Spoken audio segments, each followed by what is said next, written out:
네, 안녕하세요. 안녕하세요. 네, 정말 오랜만에 찍습니다.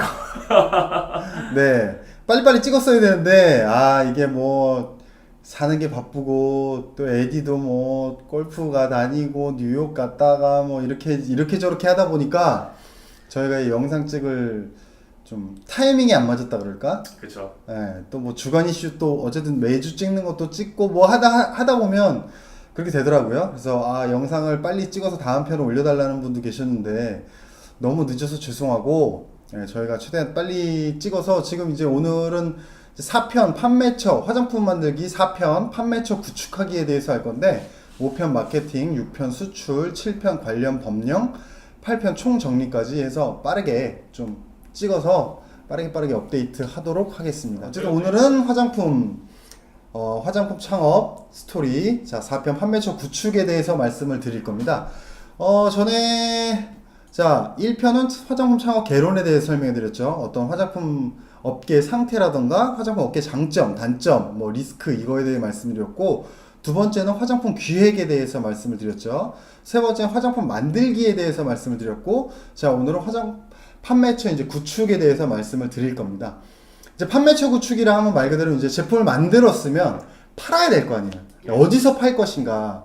사실 어떻게 보면 물건을 만드는 것보다 어디서 팔 것인가를 고민하는 게 더 맞다고 보여집니다. 그러니까 큰 기업들은 이미 판매처를 다 세팅이 돼 있기 때문에 정말 좋은 제품들을 만드는 게 중요하겠습니다만, 작은 기업들은 물론 좋은 제품을 만드는 것도 중요합니다만, 작은 기업들은 어떻게 보면 그 유통망을 어떻게 확보할 것인가가 더 중요하고 더 어려운 문제라고 볼 수 있죠.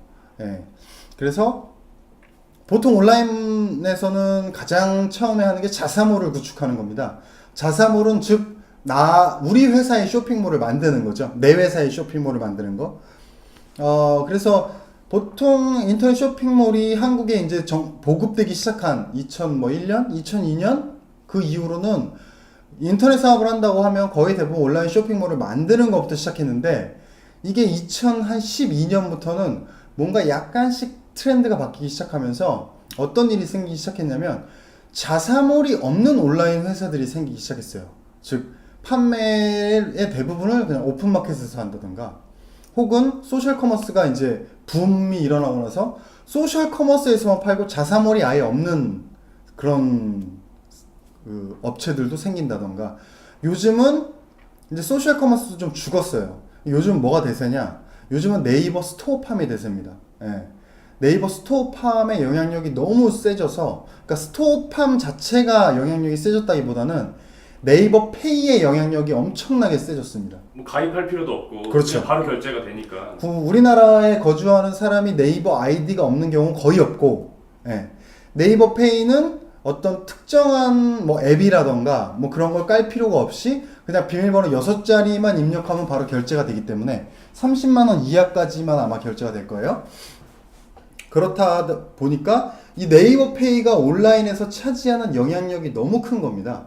그러니까 뭐 다른 오픈마켓도 이런 간편 결제를 도입하고 있는 추세입니다만, 그쪽에서 간편 결제를 이용하려면 또 어딘가 회원가입을 해야 되고 그 회사만의 앱을 깐다던가 이런 게 필요한데, 네이버 페이는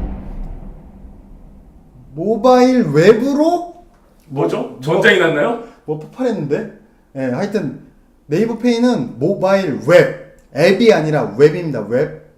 그러니까 뭐 아이폰은 사파리, 뭐 크롬의 어떤 모바일 웹 시스템이 있겠죠. 모바일 웹 브라우저가 있겠죠. 거기서 비밀번호 6자리만 그냥 숫자로 입력하면 바로 결제가 되는 겁니다. 그러다 보니까 네이버에서 검색하면 네이버 스토어팜의 제품이 최상단에 노출되기도 하고 결제 과정도 너무 편하기 때문에 지금 네이버 페이의 영향력이 모바일에서 정말 무시가 아니고 꼭 해야 되는 거죠. 흔히 말하면 이 대기업의 골목상권 장악 같은 느낌으로 그 정도의 어떤 영향력을 가지기 때문에 자사몰을 안 만들어도 영향이 없는 수준까지 와버린 거죠. 하지만 저는 그래도 자사몰을 만드는 걸 권합니다. 그 이유는 자사몰이 있으면 좀 더 체계적인 브랜딩을 할 수가 있어요. 그러니까 판매만 얘기하면 네이버페이 그 스토어팜으로도 충분합니다. 오픈마켓으로도 충분할 수 있어요. 소셜 커머스로도 충분할 수 있어요. 하지만 어떤 브랜드라는 느낌을 주기 위해서는 자사몰이 꼭 필요하다. 저는 그렇게 주장하고 또한 최소한의 어떤 신뢰도 부분에서 고객에게 자사몰에서 어떤 브랜드를 가져가고 이 우리의 브랜드의 어떤 목표 그다음 우리 브랜드의 어떤 가치, 비전, 그다음 어떤 CEO의 어떤 메시지 이런 것들이 물론 굉장히 작은 회사입니다만 그래도 누군가에게는 그게 좀 더 신뢰가 있다. 이 회사는 좀 더 믿을만하다. 그런 느낌을 줄 수 있다고 저는 생각하거든요. 이게 스토어팜이나 오픈마켓으로는 그런 느낌을 주기는 조금 좀 힘들 수 있어요. 대신에 그런 것들은 굉장히 많이 어떤 판매가 오픈마켓이나 스토어팜 같은 것들의 장점이 뭐냐면 잘 팔리고 있는 제품이라는 걸 확연하게 구별할 수 있거든요. 댓글이라던가 구매 수도 표기되는 경우들이 있고요. 그러다 보니까 그런 것들은 이 판매자는 좀 믿을만하다라는 것들을 줄 수 있지만 반대로 어떤 브랜딩의 느낌은 좀 주기 어려운 부분이 있거든요. 하지만 자사몰은 좀 브랜딩에 대한 느낌을 줄 수 있기 때문에 저는 자사몰은 뭐 좀 기본적으로 우리가 갖춰야 되지 않나 그런 생각이 듭니다. 자사몰을 활성화시킨다는 다른 말이지만 자사몰이 있냐 없냐는 좀 저는 필요하지 않나 그런 생각이 들고 나중에 우리가 카테고리 6번째 카테고리에 수출이라는 카테고리도 있습니다만 수출할 때도 최소한 기본적으로 자사몰은 필요하지 않나. 수출하는데 우리 회사의 어떤 홈페이지로 스토어팜을 링크한다. 그거보단 자사몰을 링크해 주는 것이 어떤 해외 판매자들에게도 기본적인 어떤 그 신뢰 부분에서 좀 더 플러스 요인이 있지 않나 저는 그렇게 생각하고요. 당연히 지금 말씀드린 것처럼 자사몰에 더하여 추가적인 어떤 판매 네트워크, 그러니까 오픈마켓이나 소셜 커머스, 그 오픈마켓에서는 좀 전에 말씀드렸지만 네이버 스토어팜을 반드시 포함해야 되고 보통 4대 오픈마켓을 포함합니다. 옥션, 지마켓, 11번가, 그 다음 뭐 인터파크 정도? 네, 근데 사실 인터파크나 옥션은 좀 안 해도 상관없어요. 판매량이 생각보다 굉장히 저조하기 때문에 11번가와 G마켓은 반드시 포함해야 되고 나머지 두 업체는 뭐 관리의 여력이 있으면 추가하고 관리의 여력이 없으면 좀 빼도 상관없다. 판매량은 미미하다. 월 매출액의 5% 미만 정도를 차지하기 때문에 그 다음 소셜 커머스 부분도 뭐 예전보다는 솔직히 이제 소셜 커머스가 어떤 그 판매 채널로서의 위력이 많이 줄었어요. 그리고 위력이 줄었다는 거는 소셜 커머스 자체가 판매가 안 된다 이런 뜻이 아니에요. 오히려 예전에 소셜 커머스 붐일 때 2011년, 2012년 뭐 이때보다 소셜 커머스의 매출액은 몇 배로 뛰었죠. 소셜 커머스가 가지는 어떤 유통망의 지위는 더 커졌는데 문제는 뭐냐면 이제는 소셜 커머스가 예전 같은 소셜 커머스가 아니에요. 오픈마켓 같은 소셜 커머스야. 그러다 보니까 예전에는 브랜드력이 약한 제품들이 소셜 커머스에 들어가서 판매량이 굉장히 폭발적으로 늘어나고 이런 식이 있었는데 지금은 브랜드력이 이미 있는 업체들이 소셜 커머스에 다 들어가 있어. 그러다 보니까 아니 오픈마켓도 마찬가지고 소셜 커머스도 마찬가지고 이미 브랜드 사람들이 들으면 누구나 다 아는 브랜드를 다 판매하고 있으면 지금 우리가 얘기하는 이런 중소 브랜드들, 소 브랜드들이 뭐 발붙이기가 되게 어렵잖아요. 그러니까 소셜 커머스, 그러니까 오픈마켓이나 스토어팜은 광고를 통해서 내가 노출을 할 수 있다면 소셜 커머스는 광고를 통한 노출도 안 돼요. MD들이 자체적으로 노출의 어떤 빈도수를 정한단 말이죠. 그러면 뭐 브랜드력이 이미 딸리는데 노출에서도 MD가 갑자기 우리 거를 노출해 줄 리가 없잖아요. 판매량이 그만큼 안 나오는데. 그러다 보니까 소셜 커머스는 오히려 몇 년 전에는 정말 그런 중소업체들의 그 판매 유통망으로서 굉장히 유망했다면 지금은 오히려 소셜 커머스는 오픈마켓보다 좀 중소업체들이 판매하기에는 더 어려운 그런 플랫폼이 아닌가 그런 생각이 들고요. 오프라인 유통에 대해서 관심을 갖는 분들이 굉장히 많죠. 오프라인 유통에 대해서 관심을 갖는 분들이 굉장히 많은데 지금 이 영상을 보면서 창업을 준비하시는 분들이면 이미 오프라인 유통을 고민하기엔 너무 시기가 늦었어요.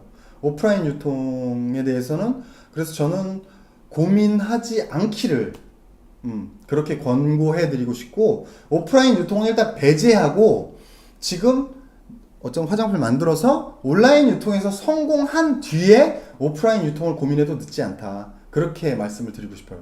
오프라인으로 어디를 컨택해서 어떻게 해볼까 그걸 하는 것보다는 지금 온라인에서 먼저 뭐 3천이든 5천이든 어떤 이 의미 있는 매출을 기록하고 그런 매출이 고정적이게 나오고 꾸준히 매출이 상승하는 모습을 나온 뒤에 어떤 오프라인 매출을 노려보는 것이 전략적으로 맞다. 그렇게 말씀을 드리고 오프라인 유통에서는 이게 제가 실제로 저희 브랜드를 진행할 때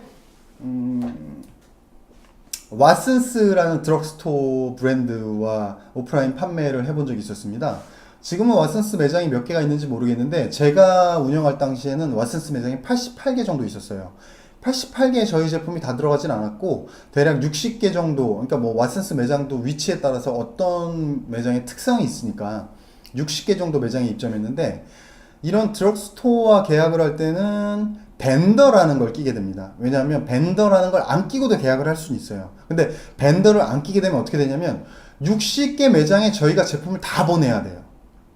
그러면 그거를 관리하는 영업사원이 따로 뭐 있어야 되겠죠? 60개 매장에 예를 들어서 화장품을 5개씩 보낸다. 60개 매장에 5개씩이면 300개잖아요. 많은 수량은 아니죠? 문제는 60개의 택배를 포장해야 된다는 거죠. 왓슨스가 물류창고가 있어서 네. 왓슨스한테 납품을 하고 왓슨스가 이렇게 매장에 그렇게는 안 해줘. 아니네. 네, 그렇게는 안 해줘. 왜냐면 그쪽도 그렇게 하면 판관비가 더 들어가죠. 네, 네. 물류비도 들고. 그렇죠. 그러니까 그쪽은 어차피 뭐 어떻게 보면 갑의 입장이기 때문에 그거를 뭐 갑을 관계로 뭐 제가 비하하거나 이러고 싶은 논리는 그게 없고 현재 시스템이니까. 그 회사도 어쩔 수가 없는 수익을 거죠. 내야 되는 그렇죠. 예. 비용을 줄이고 수익을 극대화하기 위해서는 그 회사도 그렇게 하지 않는 거죠. 그러니까 중간에 낀 벤더라는 회사가 그걸 해주는 겁니다. 그리고 벤더라는 회사가 수수료를 좀 더 먹는 거죠. 그러니까 예를 들면 사실 백화점하고 같은 시스템이네요. 백화점도 그렇죠. 물류는 각 브랜드들이 갖고 있으니까. 그렇죠. 예. 뭐 판매 사원들도 각 브랜드에서 고용하잖아요. 네. 예, 백화점에서 고용하는 게 아니고.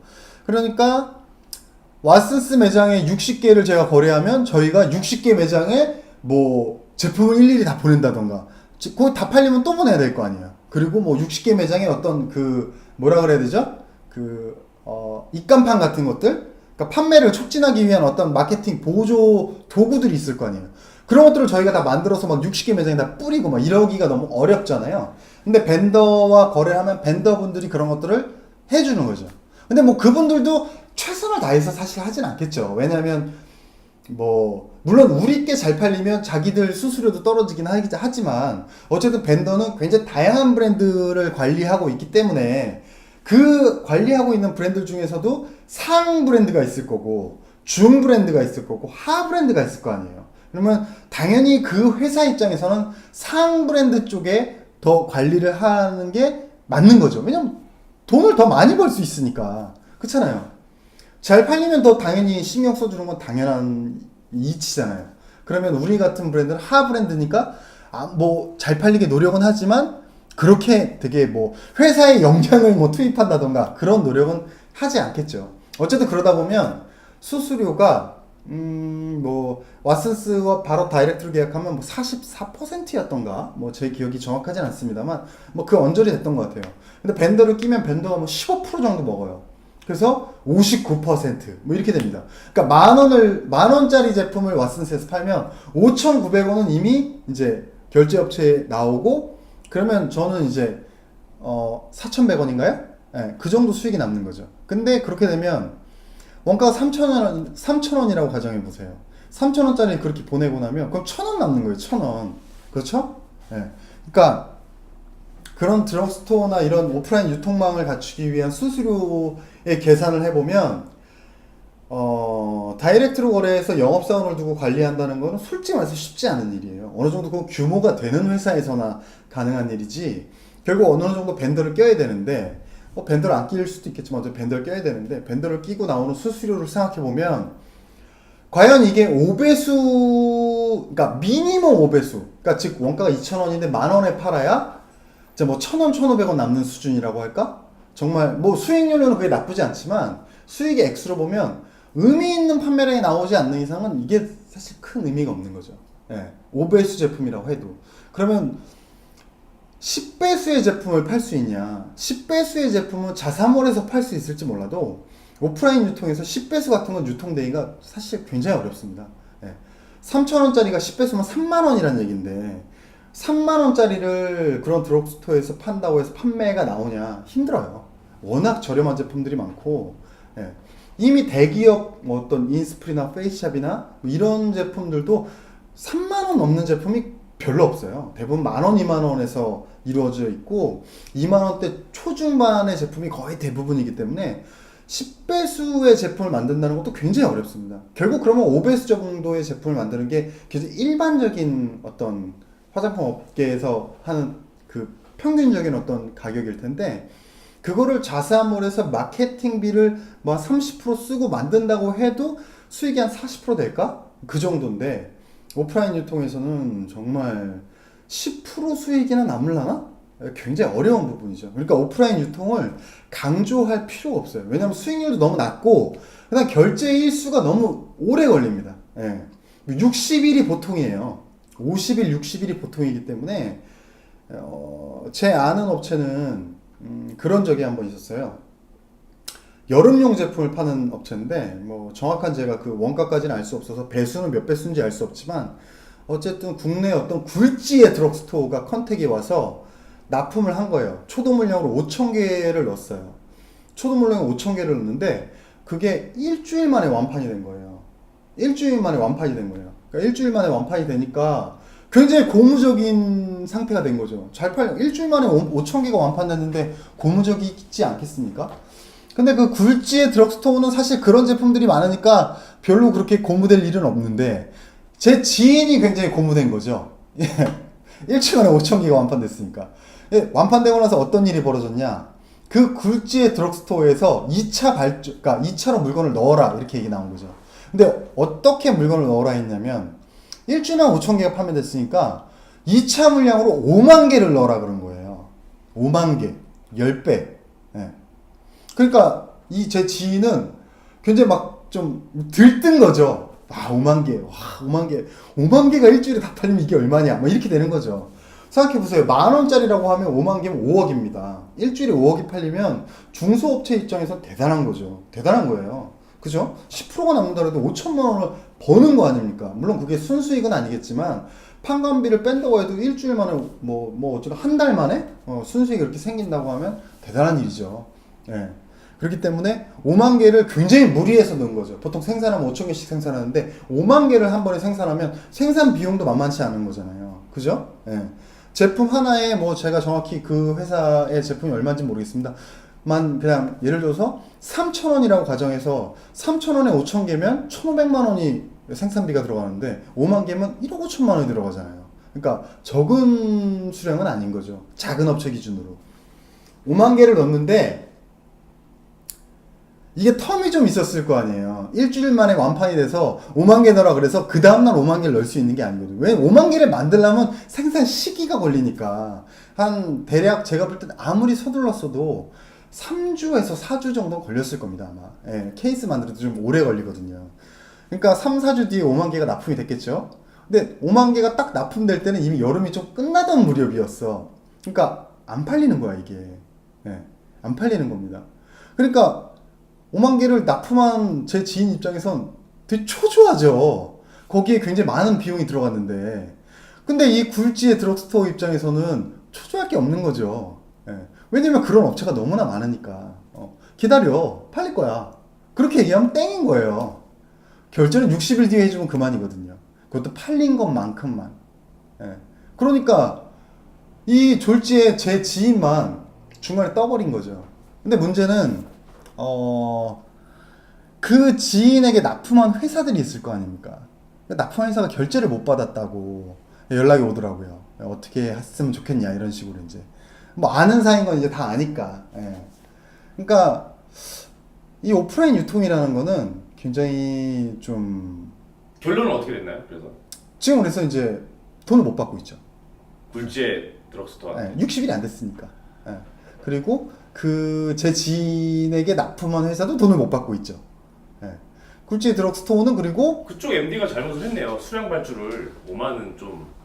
근데 그 업체들은 그런 일이 비일비재한 거죠. 그러니까 이거를 나쁘게 말하면 가배횡포라고 얘기할 수도 있는 거고 아니면 뭐 작은 회사가 굉장히 작은 회사가 큰 회사에게 어떤 뭐 그러니까 홈쇼핑계에서도 이런 일이 굉장히 비일비재해요. 그렇죠. 반품도 제가 많더라고요. 전에도 홈쇼핑 관련해서도 온라인 쇼핑하면서 제가 홈쇼핑 얘기를 잠깐 했었는데 저희가 홈쇼핑 미팅을 제가 실제로 화장품 회사 운영할 때 홈쇼핑 미팅을 3번, 4번 그렇게 뭐 5번까지 한 적이 있어요.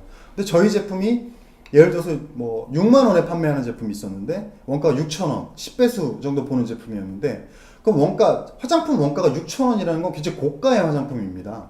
예. 6,000원짜리 별로 없어요. 근데 6,000원짜리 화장품을 저희가 한 번 생산할 때 5,000개씩 생산하니까 한 번 생산할 때도 3천만 원이 들어가는데 제품 제조비가 3천만 원이 들어가는데 홈쇼핑이랑 미팅을 했는데 3만 개를 준비하라는 거예요. 6배죠? 그럼 3천만 원에 6배면 1억 8천만 원이 들어가는 거죠. 그러니까 3만 개를 준비해서 개런티를 안 하는 거예요. 몇 개가 팔릴지 개런티 안 해. 근데 다 팔 수 있다. 이런 식이야. 그러니까 항상 미팅할 때는 그걸 다 팔 수 있다. 이렇게 미팅하죠. 이거 생각해 보세요. 홈쇼핑이 여러분하고 미팅하는데 3만 개 준비해. 근데 몇 개 팔릴지 나도 몰라. 그렇게 미팅하진 않겠죠. 그러면 미팅이 안 되니까. 항상 다 팔 수 있다라고 얘기하거든요. 근데 문제는 뭐 1억 8천까지 저희가 투자할 수도 있다고 봤어요. 저희가 그때 뭐 잘 나올 때 한 달 매출이 3억까지 나왔으니까 뭐 1억 8천 투자할 수 있죠. 예, 투자할 수 있는데 문제는 뭐냐면 6만 원에 파는 거를 3개에 9만 원에 팔자는 거예요. 예, 3개에 9만 원.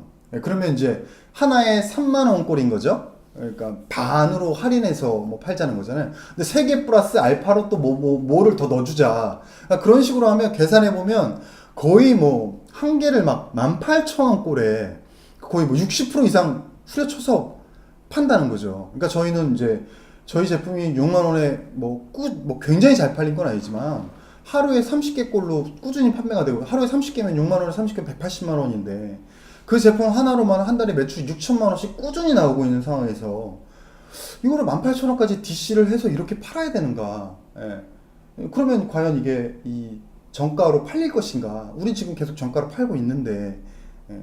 그런 부분에 대한 어떤 리스크까지 감안했을 때 예.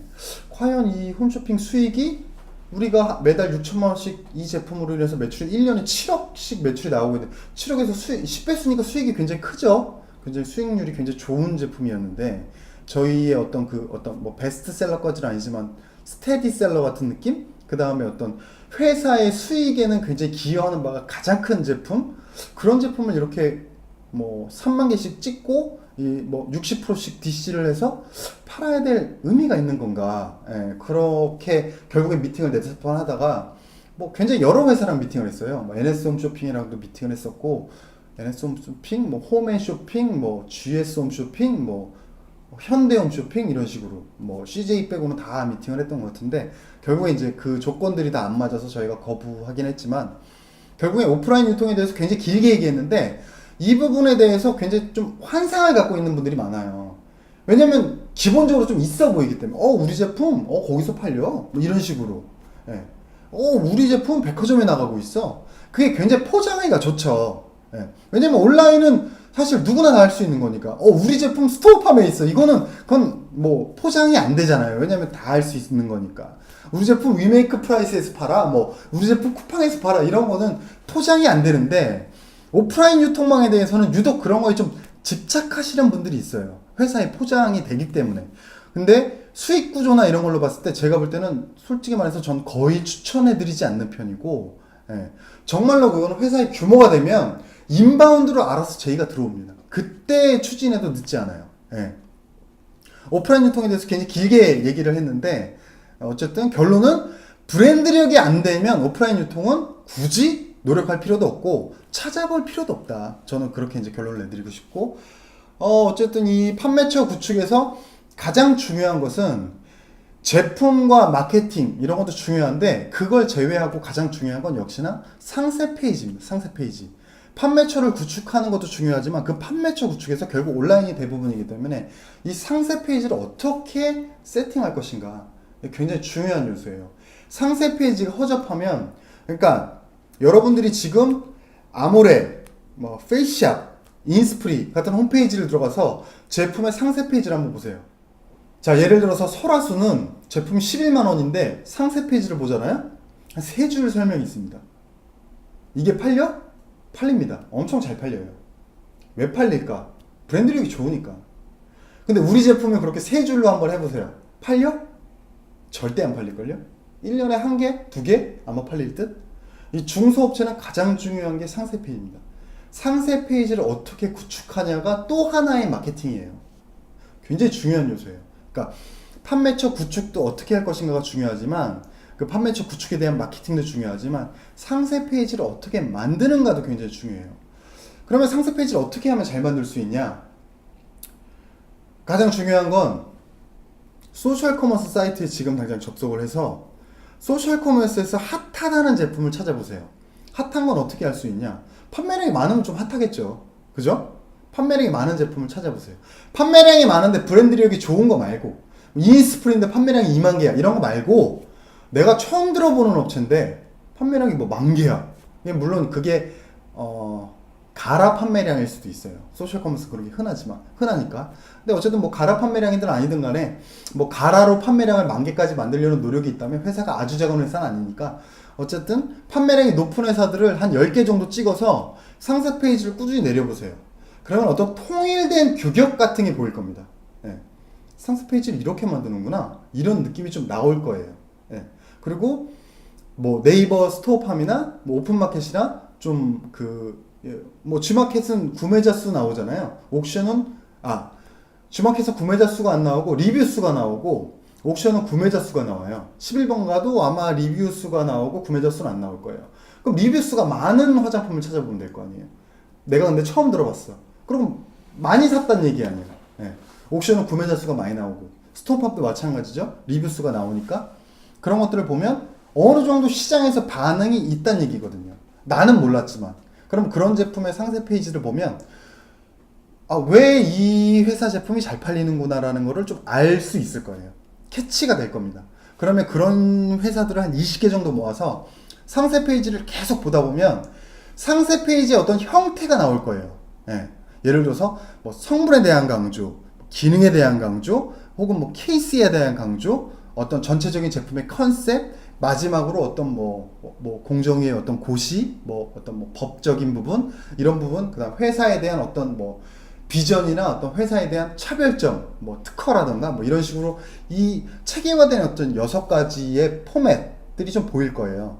그리고 잘 안 팔리는 회사들, 좀 뭐 판매량이 이제 미비한 회사들, 이 회사는 내가 볼 때 좀 망한 것 같다. 그런 회사의 상세 페이지를 보면 또 왜 망했구나 좀 알 수 있는 부분이 상세 페이지에서도 차별성이 드러납니다. 그 상세 페이지에 대한 어떤 벤치마킹 그런 것들이 굉장히 중요한 부분이 아닐까 그런 생각이 듭니다. 자, 오늘은 이제 판매처 구축하기에 대해서 이제 말씀을 드렸고요. 여기에 대해서 이제 뭐 판매처 구축에 대한 좀 더 디테일한 마케팅은 다음 시간에 하도록 하겠습니다.